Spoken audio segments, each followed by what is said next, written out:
Good day everyone, my name is Vince May from On Point Protection Skills and want to share some tips and tricks with you guys. We got a bunch of them, whether it's for survival or just for everyday use. Today we're going to be talking about a piece of paracord. Now everyone thinks, well I shouldn't say everyone, but a lot of people think it's paramilitary cord. No, that's not where it comes from. It comes off a parachute. Alright, these are the cords that they use on parachutes.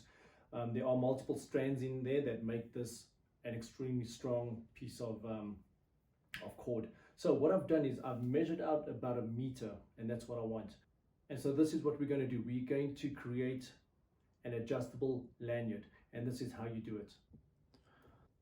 We're going to use simple knots, okay? And if you've ever tied a noose before, it's really simple. So you can take one end and just maybe halfway down the rope, you are going to tie onto itself a knot. So if I just did a simple knot like this, it's already adjustable. There's your noose. Okay. But what we're going to do is, on that simple knot, you're going to do 2 loops, right? So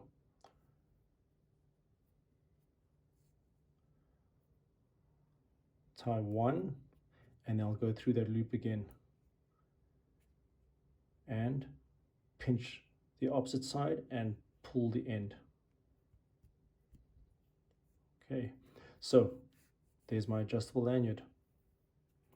One section's done. Okay, then you take the other end, you do the exact same thing. There's your simple knot, and then go through it again. And always pull it nice and tight. And there you have it.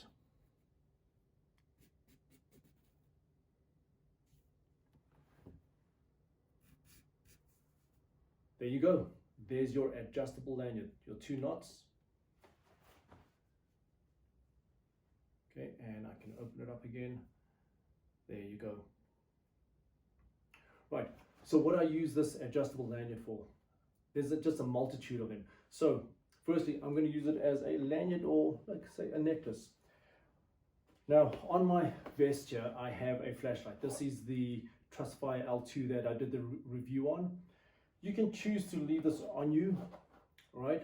Leave a clip on you, or still have it on you. However, it is now also attached to my lanyard.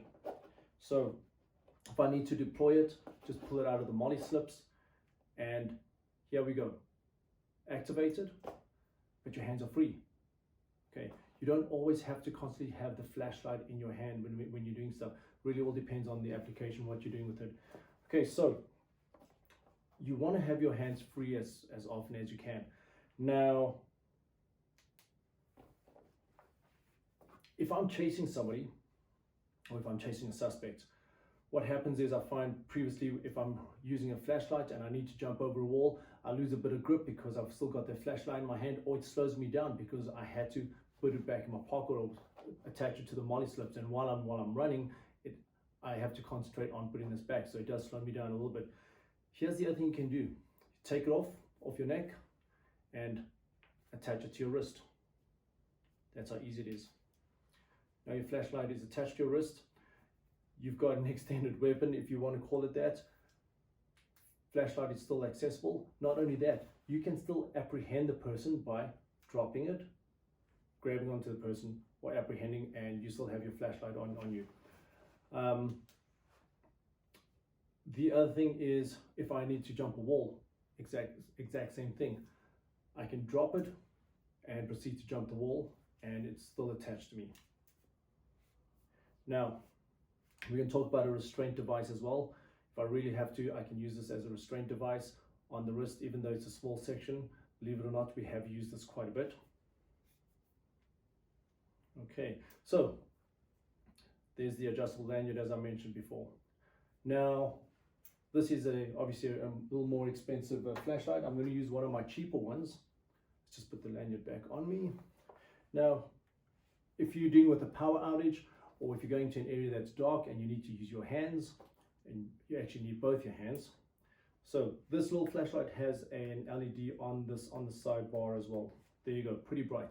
Now this enables me to leave my hands free and continue with whatever I need to do. We use this a lot in our courses, especially when our courses end late at night.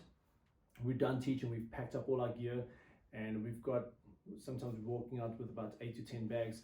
So what happens is each person gets their flashlights on around their neck, everybody grabs a bag in each hand, and we get the vehicles packed. Because sometimes these places that we go to, they're industrial or in the rural areas where there is no light at night, and this is just really a really good time saver. What else do we use it for? So at home, this is for safety and security. Have one at every window, or main windows to front yard, backyard, if you've got a side passageway or hallway.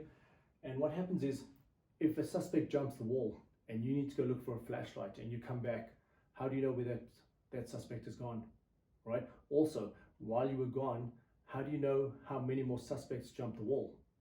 So if you left your flashlight near the windows, all you need to do is activate the flashlight. Now, not obviously the suspect was there and was to get you by surprise. You've just foiled that. Okay. And then, if need be, if you really have to run out and it's dark, again, all depends on your choice. You have something to attach to yourself. You have something to attach the flashlight to yourself with. There you go. Another simple use: if your belt breaks, replace it with that. Ladies, if your strap on your bag breaks, possibly replace it with this. So there's so much you can actually do with this paracord. The next one we're going to show you is a restraint, and we used this quite a few times where some of the guys would only carry 2 handcuffs on them, or we've run out of zip ties, or we just didn't think we were going to need any restraints because we weren't on duty, but we had to restrain somebody, and this goes with me everywhere. So I'm going to show you how we actually restrain people with an adjustable lanyard. So the way to restrain is, you take the adjustable section, open that up, slide the hand in there and tighten up. That is not going to come loose at all. Then you would take the long end, slide it through the belt, and there's your restraint. If your lanyard is long enough, you could also restrain the other arm as well.